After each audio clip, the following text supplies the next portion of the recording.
Muy bien, vamos a continuar con la segunda parte. Ahí estamos viendo que la histeria, en esta, bueno, proviene pues, ¿no? del griego o del latín histera, que significa útero, ¿no? Entonces en esto vemos y se darán cuenta de por qué le pusieron este nombre, porque como comentábamos en el anterior video, estadísticamente eran las mujeres las que padecían de histeria, digamos, ¿no? Entonces, histeria viene de histera, que significa útero. Incluso entre los tratamientos inhumanos que se realizaban en esa época, le extirpaban el útero a las mujeres, pensando de que de esa manera se iban a curar. Entonces, bueno, primeramente, la histeria se caracteriza por esos síntomas físicos como convulsiones, parálisis repentinas o pérdida de sentidos, ¿no? Entonces, por eso se creía en esa época que la histeria causaba, por ejemplo, la epilepsia, ¿no? O sea, que era producto de demoníaco, ¿no? Personas con epilepsia eran consideradas como poseídas y, y las quemaban vivas, pues, ¿no? ¿Ya? O pérdida de sentidos, el olfato, el oído, el habla, ¿no? Entonces, o la ceguera que hablábamos, donde esto es, bueno, a consecuencia de la histeria o de los síntomas o de este trastorno de síntomas somáticos, donde como la mente, como hablábamos, ¿no? Como la mente no puede elaborar el trauma porque ha sido algo muy grave, muy significativo, ha sido consecuencia o sea, ha causado un estrés crónico que la mente no puede soportar y por ende enferma el cuerpo. Y hay diferentes formas, diferentes trastornos mentales o de personalidad que podría converger, ¿no? En algunos entornos pueden haber, por ejemplo, trastorno de identidad disociativo, en otros puede converger trastorno delirante, en otros trastornos de personalidad como antisocial, narcisista, ¿no? Pero bueno, en todos esos trastornos mentales o de personalidad, tienen, ¿no? Un origen, un desarrollo. Muy bien, eran buscadas por los inquisidores porque consideraban que tenía la marca del demonio, digamos, ¿no? Esos estados de agitación o crisis disociativas, donde, claro, como decíamos, ¿no? La mente para protegerse puede crear otra identidad y es como si la persona tuviera otro nombre, otra identidad, ¿no? Les comento, hay una serie que se llama Freud, donde ahí, por ejemplo, bueno, esa serie habla de la época victoriana, precisamente los avances de Freud, porque Freud fue el que descubrió el tema de que la histeria es causada por un trauma severo, un estrés crónico, donde el cuerpo enferma, ¿no? Porque la mente no puede elaborar. Entonces ahí él creó técnicas de tratamiento como la hipnosis, por ejemplo, para traer a la luz eso que el inconsciente almacena y no se puede verbalizar, ¿no? Porque la mente lo reprime y eso que reprime la mente, ese trauma severo, digamos, eso que reprime la mente puede causar una enfermedad, ¿no? En otros casos, se elabora de una forma adecuada y la persona sigue siendo funcional. Y en otros casos, el trauma es tan severo que la mente no puede almacenar esa carga y convergen trastornos mentales o de personalidad. Entonces, bueno, ya dijimos que eran considerados como el diablo o poseídos por el diablo, ¿no? En la Edad Media, esta afección se le atribuía a la mujer porque eran consideradas como moralmente más débiles y por lo tanto propensas a ser seducidas por el diablo, ¿no? Imagínense, ¿no? O sea, claro, ahora da chiste, ¿no? Porque nada que ver, digamos, ¿no? O sea, tanto hombres como mujeres lo mismo, digamos, ¿no? Pero qué grave, ¿no? En esa época, imagínense, de tener esta concepción, ¿no? Qué pena, ¿no? Pero bueno, vamos a seguir. A ver, hoy no quiere adelantar. Ahí, ¿no? Ahí. Ujú. No, esto ya lo vimos. Ah, ya. Eh, entonces, a ver, al no poder explicar médicamente por qué una mujer perdía el habla o sufría espasmo sin una lesión evidente, claro, lo adjudicaban al pecado, a la posesión demoníaca, como prueba de brujería, donde en base a eso las quemaban en la hoguera, y lo que en realidad era son manifestaciones de sufrimiento psíquico por algún trauma severo o trastornos neurológicos, porque muchas veces hay esta predisposición genética o esta vulnerabilidad genética que viene ya en la carga, en el ADN, ¿no? Que a veces es por azares de la vida, otros por predisposición o de carácter hereditario, genético, que puede venir o sea, que puede venir de fábrica, digamos, ¿no? Esta vulnerabilidad.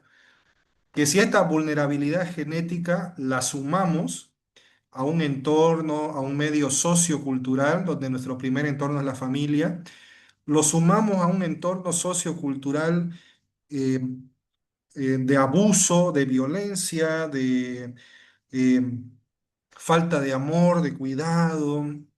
Por ejemplo, yo he visto estos casos, y no digo que sea obviamente todos los casos, pero en casos donde hay madres que tienen 8 hijos, digamos, y el último, bueno, es como que, o sea, obviamente no estoy diciendo que sea la norma, pero digamos que se descuida del último hijo, como que no es lo mismo, no le tiene el mismo afecto, el mismo amor. Había una paciente, por ejemplo, que me decía de que sentía que su madre no la quería porque siente que fue producto de un hombre que ella no amaba. ¿No? Imagínense tener ese tipo de pensamiento, ¿no? Acerca de su madre. Entonces, ahí vemos esa vulnerabilidad eh, bueno, o sea, genética le podemos decir, porque al no haber sido deseada como ella, por algo, ¿no? Ha manifestado eso, no se ha sentido aceptada por la madre, no ha sentido ese calor, ese refugio en la familia. Entonces eso modifica esa estructura mental de personalidad, a pesar de no haber tenido una vulnerabilidad genética o una predisposición o de manera hereditaria, pero ya el entorno, la familia, la madre, principalmente la madre, como no ha habido ese deseo materno de cuidado, de amor incondicional, de refugio, ¿no? O sea, ha causado que se altere, ¿no? A nivel neuroquímico también, el no sentir ese amor fraternal, ¿no? De uno de los progenitores. Entonces, imagínense, ¿no? Ese tipo de pensamiento. Ya ahí nos dice, pues, ¿no?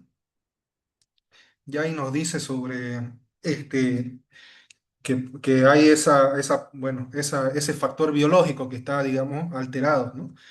Y como le decía, si a eso le sumamos a una predisposición genética o a una vulnerabilidad genética, que puede o no estar, como les decía, pero lo combinamos con un entorno que lo estimule, un entorno de falta de amor, de refugio, etcétera. Bueno, en el mundo, digamos, exterior, cuando sobrevengan situaciones de estrés, traumas, etcétera, como no, la mente no tiene un buen desarrollo, digamos, óptimo, eh, pueden desencadenarse estos tipos de trastornos mentales, de personalidad, síntomas somáticos, porque la mente no tiene cómo responder ante eso, ¿no? O a veces tienen a nivel inconsciente esta premisa de que el mundo es hostil, de que las relaciones interpersonales te mienten, te engañan, te utilizan.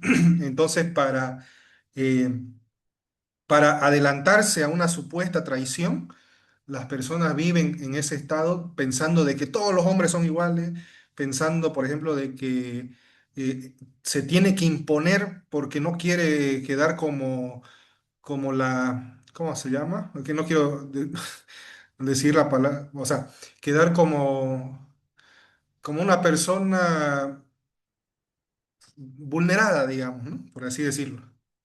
Entonces tengo que adelantarme y ser el doble de agresiva, digamos, ¿no? No sé, por decir un ejemplo, ¿no? O agresivo, en el caso de los hombres. Entonces tengo que imponer, ahí están los micromachismos, ¿no?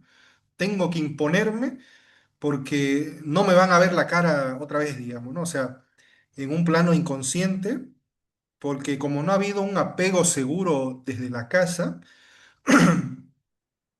entonces percibe que el mundo es hostil y que tiene que adelantarse, digamos, a que antes de que le hagan daño, ¿no? A un nivel inconsciente y por eso piensa que las relaciones interpersonales son inestables, ¿no? Porque así lo aprendió desde el hogar, digamos. Entonces, como ven, hay una alteración, ¿no? A nivel neuroquímico, comportamental, que causa sufrimiento tanto en la persona como en lo social, ¿no? En sus relaciones interpersonales van a ser siempre inestables, van a ser siempre conflictivas, etcétera, ¿no? No se va a adaptar, digamos, ¿no? Y ya vamos a ver más adelante que, bueno, los trastornos de personalidad, antisocial, histriónico, narcisista, no tienen conciencia de enfermedad, ¿no? No sienten que sean ellos el problema. Tienen todo este factor de riesgo biológico o sociocultural, temas de abuso, temas de falta de amor, apego, seguro, etcétera. Y no lo perciben, claro, no pueden percibir, no sienten que ellos sean el problema, solamente que su mente entendió de que el mundo, en un plano inconsciente, el mundo es un mundo hostil, las relaciones interpersonales se abusan de vos, digamos. Entonces, como han internalizado eso, la mente, para sobrevivir, se adapta de una manera alterada, ¿no? Entonces, para sobrevivir, tiene que manipular, tiene que mentir, tiene que explotar a las personas, utilizar a las personas, porque si no, la van a utilizar a él o a ella, digamos, ¿no? Entonces, bueno, eso para no hacerlo tal vez un poquito más largo. Tenemos eso por un lado y a ver,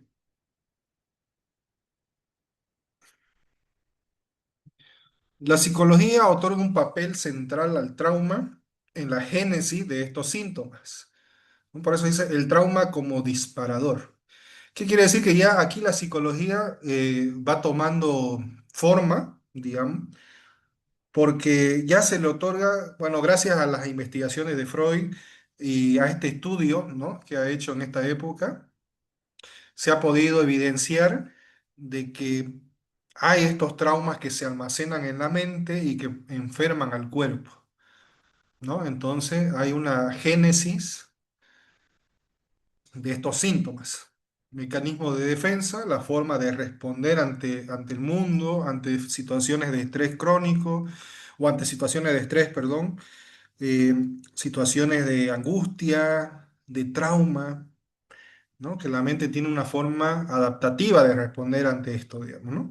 Con inteligencia emocional, con asertividad, ¿no? O sea, no nos dicen alguna cosa, nos puede molestar, digamos, qué sé yo, en el trabajo, por decir un ejemplo, pero no por eso te alterás y lo golpeas, digamos, ¿no? Al jefe, ¿no? O sea, se puede reprimir, ¿no? Porque, bueno, no tanto reprimir, sino que para no reprimir, comunicar de manera asertiva, mire, no me parece que a mí me hable de esa forma, no estoy de acuerdo, yo he hecho tal trabajo y no me parece que usted se dirija de esa manera, digamos, ¿no? O sea, yo sé, en algunos casos, cuando la otra persona es demasiado hostil, digamos, etcétera, o sea, la persona puede, digamos, tal vez romper ese umbral y levantar la voz y todo eso porque son seres humanos, pues, ¿no? O sea, y si una persona te está atacando constantemente, es esperable que la otra persona, pues, no sea el exponente de inteligencia emocional que controla todo. Y obviamente ante tanto abuso reactivo, el abuso reactivo es cuando la persona, o sea, la otra persona, por ejemplo, te sobrecarga de insulto, te sobrecarga te empuja, etcétera, hasta el punto de ebullición, digamos, ¿no? Hasta el punto de que, o sea, como sea, quiere que reacciones, digamos, ¿no?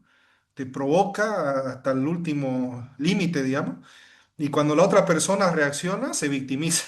Eso es lo más chistoso, ¿no? O sea, la otra persona tanto te empuja a la violencia y cuando la persona dice, pero ya, digamos, sos un tal, digamos, ¿no? Y él dice, ah, ve cómo esta persona es agresiva, digamos, ¿no? O sea, se victimiza el otro, digamos, ¿no? Pero bueno, es un ejemplo, ¿no? O sea, quiero dar el ejemplo de que como nosotros, digamos, las personas neuróticas, la neurosis, tiene este mecanismo de la represión, por lo cual podemos reprimir algunas acciones que sabemos que no son adaptativas a la sociedad o que no valen la pena, ¿no? O sea, por decirlo de otra forma, no vale la pena perder el control, no vale la pena simplemente agarro y me voy, ¿qué me importa, digamos? Y no reacciono de esa manera, digamos. Entonces son formas adaptativas, ¿no? Y en cambio una persona con trastorno de personalidad se caracteriza principalmente porque no controla su impulso y es una persona que socialmente no se adapta. Ya para dar unos ejemplos de mecanismos de defensa, ¿no? Ante situaciones, ¿no? En una situación traumática de cualquier tipo de abuso, estrés postraumático severo o de estrés severo, uno de los mecanismos de defensa, como en la histeria que hemos visto, es que el cuerpo lo somatiza, ¿no? Como no puede elaborar el trauma, su forma de responder es enfermando al cuerpo. Otro tipo de trastorno, la mente se va a disociar, va a crear una identidad alterna, va a haber alucinaciones y delirio, alucinaciones visuales, auditivas, va a tener una construcción delirante porque la persona psicótica, esquizofrénica, no puede afrontar situaciones de estrés, no tiene un mecanismo de freno, la angustia, el trauma viene de manera directa, no se filtra, digamos, en un mecanismo de represión y por lo tanto lo que vemos en el comportamiento en el exterior son alucinaciones, delirio, eh, neologismo, verborrea, bueno, algunos de los síntomas del esquizofrénico, ¿no? Pensamiento desestructurado, eh, formas de hablar incoherentes, se viste de manera excéntrica, entre algunos síntomas, ¿no? que pueden haber.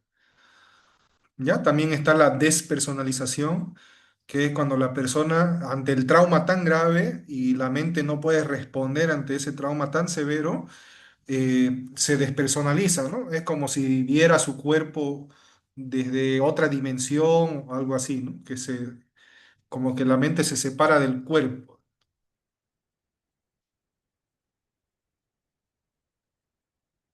Ya.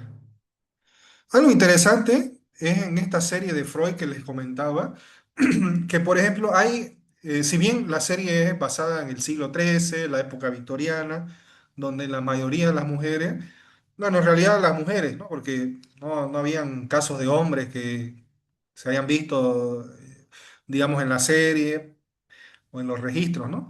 Este, caracterizado por la histeria, síntomas histéricos, conversivos, somáticos en el cuerpo. Por ejemplo, este policía que antes era un soldado de guerra en la serie Freud.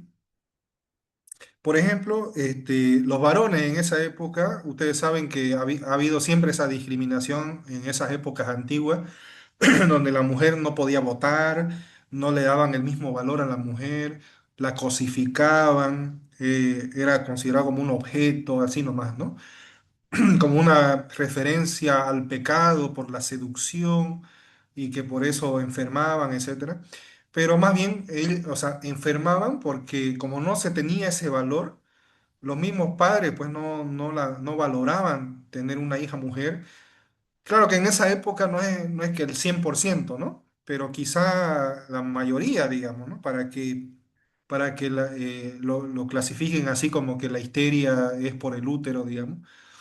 Entonces, ahí podemos darnos cuenta de que ser mujer en esa época era durísimo, ¿no? Mucha discriminación, mucho prejuicio, digamos, ¿no?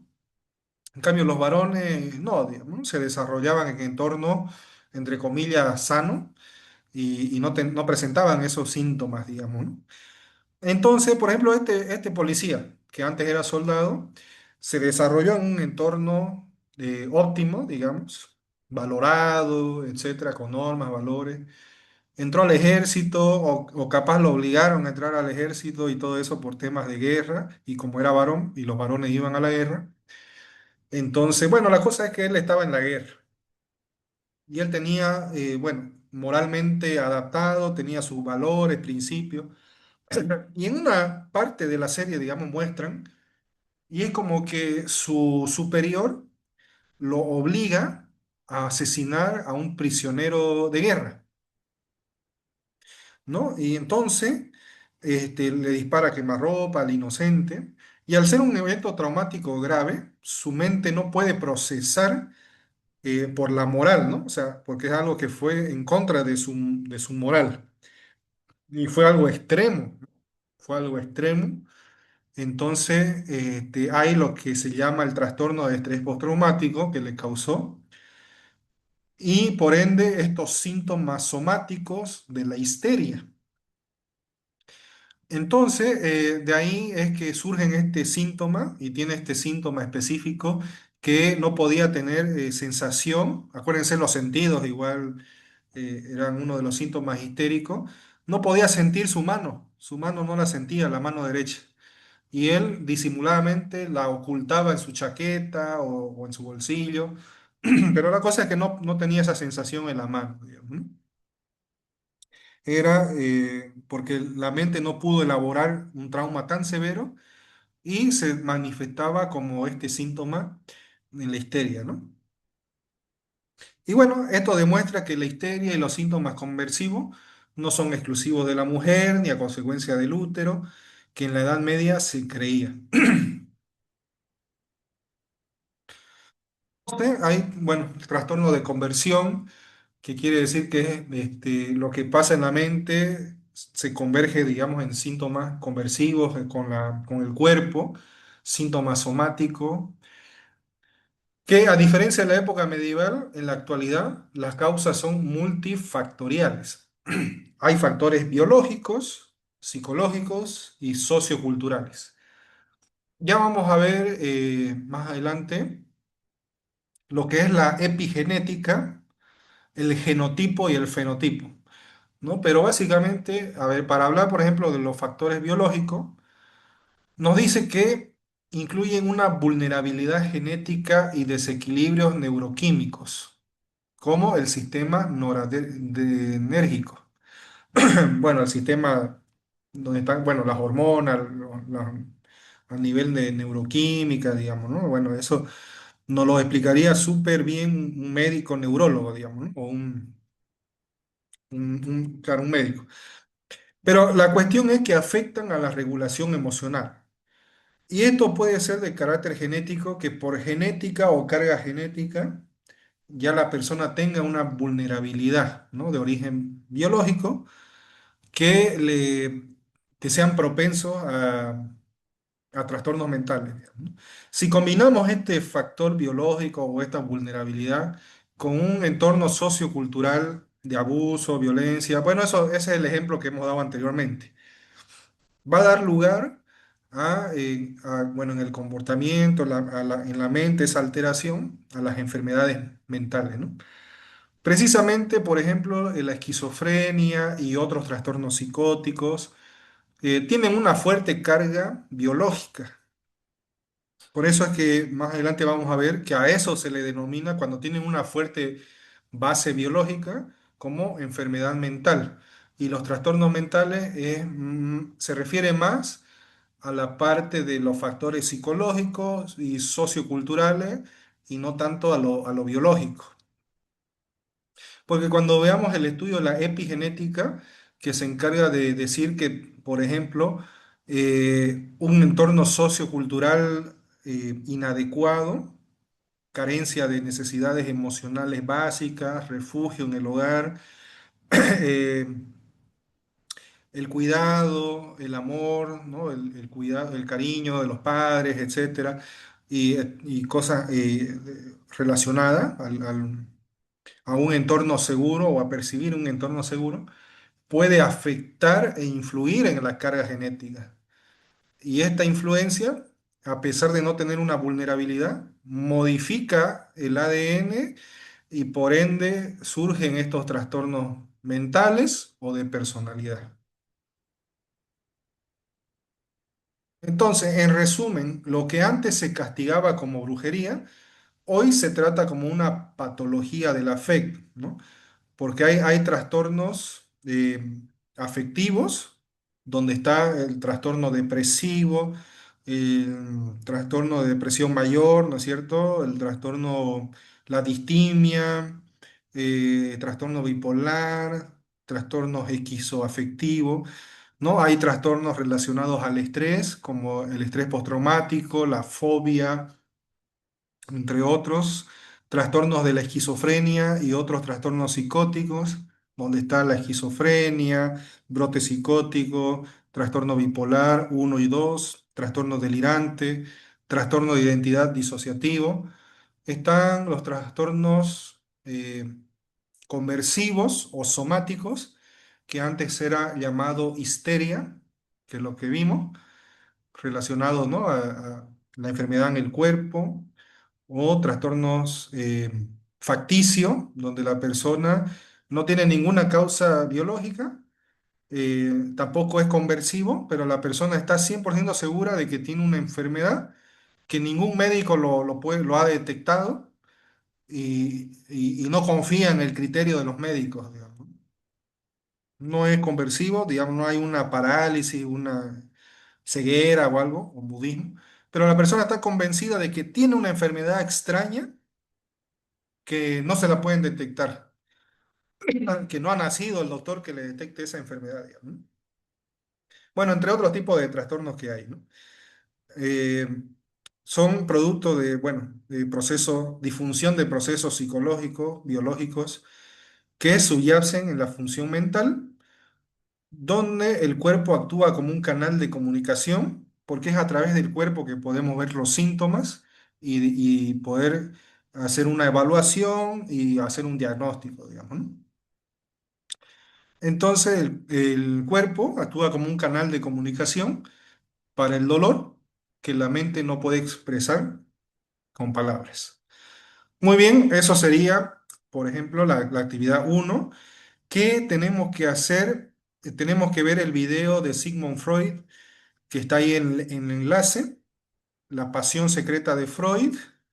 Entonces, tenemos que ver esa película que es, obviamente, vamos a poder ver la época victoriana, el siglo XIII, cómo eran vistas las mujeres, cómo era considerado, por qué las mujeres padecían estadísticamente más lo que es la histeria, los síntomas conversivos, la propuesta de tratamiento de Freud, los avances y cómo fue considerado como ciencia la psicología, ¿no? Entonces vamos a ver ese video y a ver, quiero ver cuánto tiempo vamos de grabación. Ay, no sé dónde se puede ver el tiempo. No quisiera que sea muy larguito, pero bueno, a ver, bueno, lastimosamente no puedo ver el tiempo de grabación. Yo utilizaba el cronómetro, pero olvidé iniciarlo al empezar la grabación. Bueno, de todas formas quería mostrarles qué es lo que tienen que hacer en la actividad uno. A ver, aquí. Extender sesión. Bueno, aquí, para comentarles un poquito, aquí pueden descargar el texto guía. Ahí les he dejado así como enlace, descargar los textos guía, son dos, uno que es de psiquiatría forense y otro que es de psicopatología, que nos van a ayudar durante todo el módulo, ¿no? Los textos guía. Ah, hay una actividad diagnóstica inicial, el concepto de la locura, que va a estar abierto hasta el miércoles 1 de julio, ¿ya? Que, claro, porque la materia empieza pues, el 29, digamos, ¿no? Y de ahí tienen hasta el primero.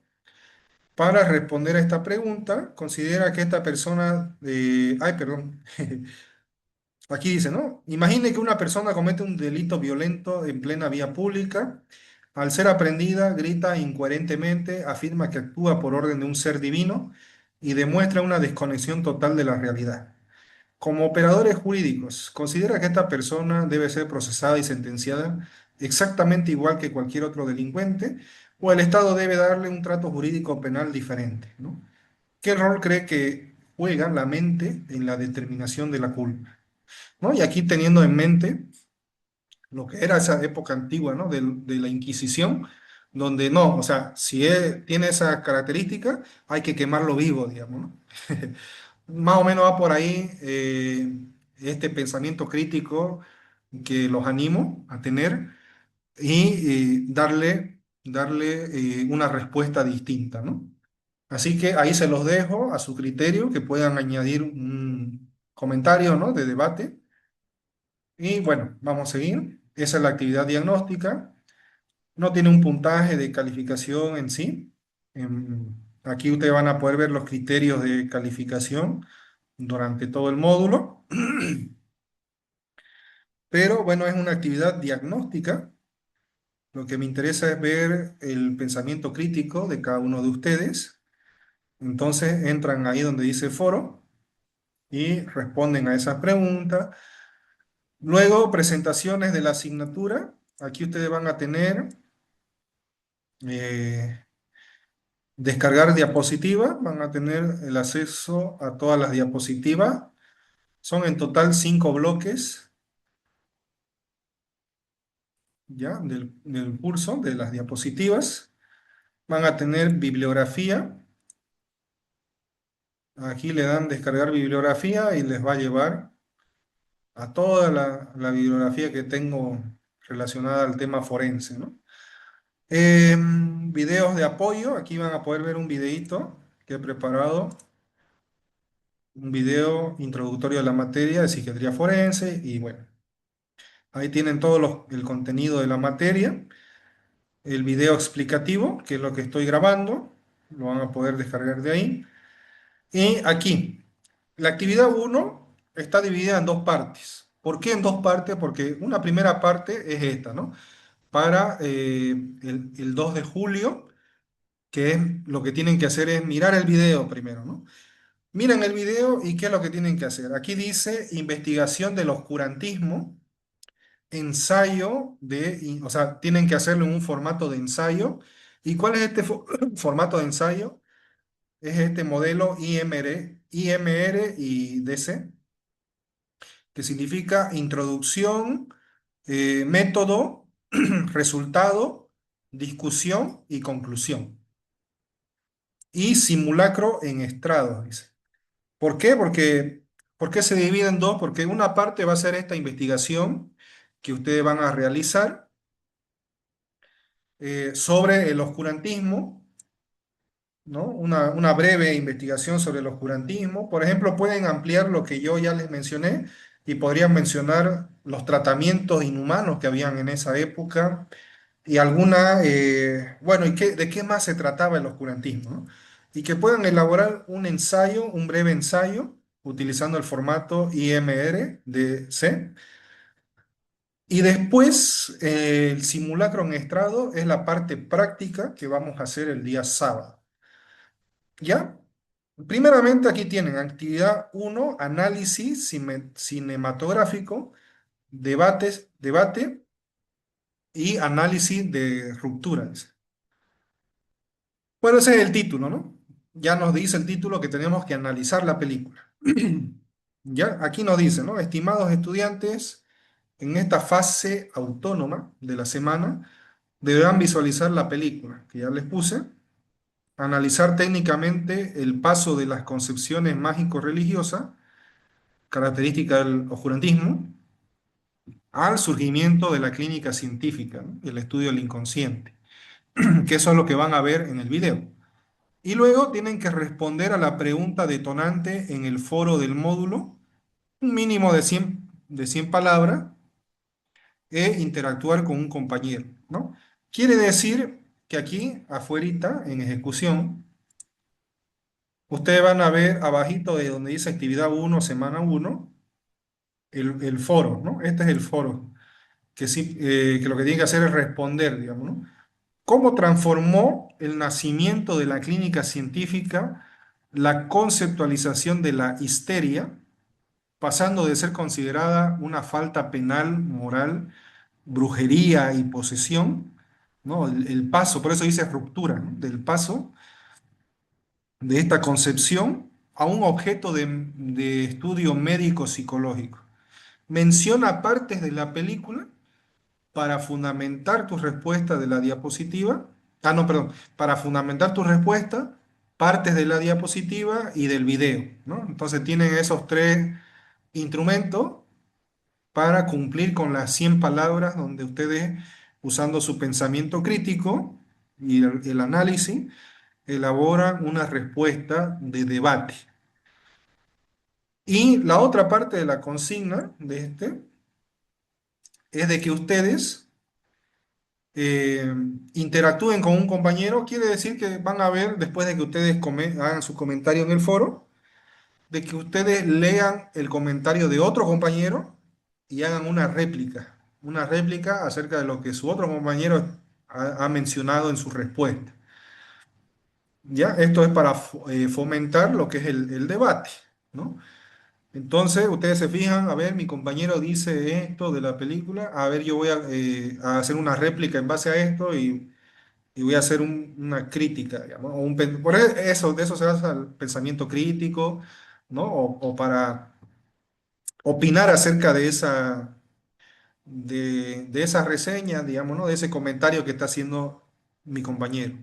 Ya, entonces esa es la parte, la primera parte de la actividad uno, ¿no? Que es hacer ese ejercicio en el foro. Luego van a hacer un informe escrito en PDF, como le decía, acerca de la investigación sobre el oscurantismo. Una breve investigación, ¿no? Tampoco es, digamos, muchas, no sé, unas 5 hojas, no, digamos, ¿no? Pueden ser entre de 2 a 5 hojas quizás, ¿no? Pero es una investigación que quiero que hagan sobre el oscurantismo y la conceptualización actual de los trastornos psíquicos. Entonces, van a hacer esa elaboración, ese trabajo, ese ensayo. Aquí abajito ustedes tienen el enlace de la película también para verla y tienen bibliografía en base a la actividad uno que pueden apoyarse en esa bibliografía. Tiene un valor de 10 puntos. La fecha límite el jueves a partir de las 8 hasta el 2 que... Ah, ya, la fecha es desde el 29 que cae el lunes, a partir de las 8 hasta el jueves 2 de julio, hasta las 11 de la noche, en la plataforma Moodle.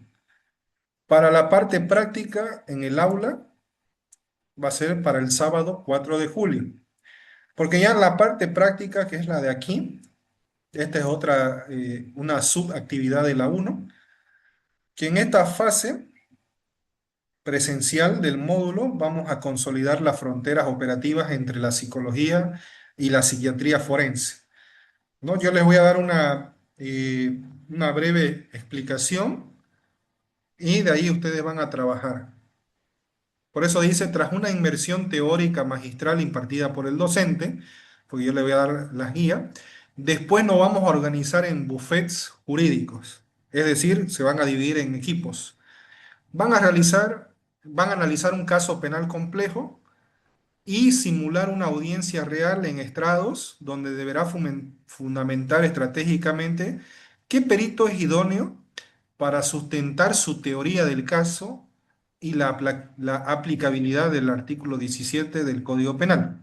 O sea, no es que vamos a hacer una audiencia en sí, un juicio, ¿no? Pero un representante del equipo va a pasar, o pueden ser dos, no hay problema, a explicar el caso que han elaborado, porque el caso ustedes lo van a elaborar en base a la IA, Pero en base a ese caso que ustedes elaboren en la IA, ustedes tienen que fundamentar y utilizando obviamente el artículo 17 del Código Penal y fundamentar por qué ustedes para dar respuesta a la responsabilidad penal, en ese caso que ustedes van a simular, es necesario un psicólogo forense o un psiquiatra forense, ¿no? O sea, quiero que ustedes fundamenten cuál de los dos profesionales es idóneo en relación a su caso.